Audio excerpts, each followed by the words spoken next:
সম্মানিত প্রিয় শুভাকাঙ্ক্ষীরা, আমরা এই মুহূর্তে অবস্থান করছি মালয়েশিয়ার কুয়ালালামপুর এয়ারপোর্টে। আপনাদেরকে খুব গুরুত্বপূর্ণ একটি ইনফরমেশন দেই, সেটি হচ্ছে আমরা বাংলাদেশিরা যারা মালয়েশিয়ার কুয়ালালামপুর এয়ারপোর্টে আসি, তখন অবশ্যই আমাদেরকে ইমিগ্রেশন ক্রস করতে হয়। তো আমরা অনেক সময় ইমিগ্রেশন থেকে ভিতরে যাই, তো আমাদেরকে পাঠানো হয়, আমরা মনে করি যে আমাদেরকে হয়রানি করা হচ্ছে, তবে হয়রানি না।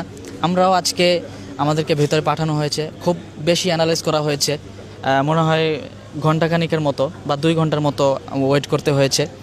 তো আপনারা যারা আসবেন, আমি মনে করি এটা আমাদের ইনফরমেশনটা দেওয়া উচিত। অনেকেই হয়তো নতুন আসবে, সেজন্য জাস্ট এটা তেমন কিছু না, জাস্ট একটু সতর্ক করা আর কি।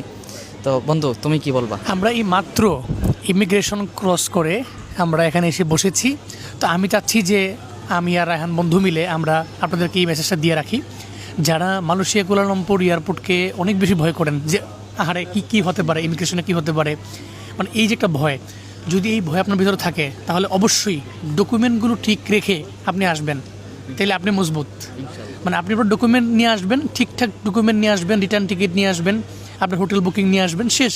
ইনশাল্লাহ আপনাকে ইমিগ্রেশন অফিসারের মধ্যে কোনো ব্যক্তি আপনাকে আটকাতে পারবে না, যেটা আমরা আমাদের নিজ স্বচক্ষে আমরা প্রমাণিত হয়েছে আলহামদুলিল্লাহ।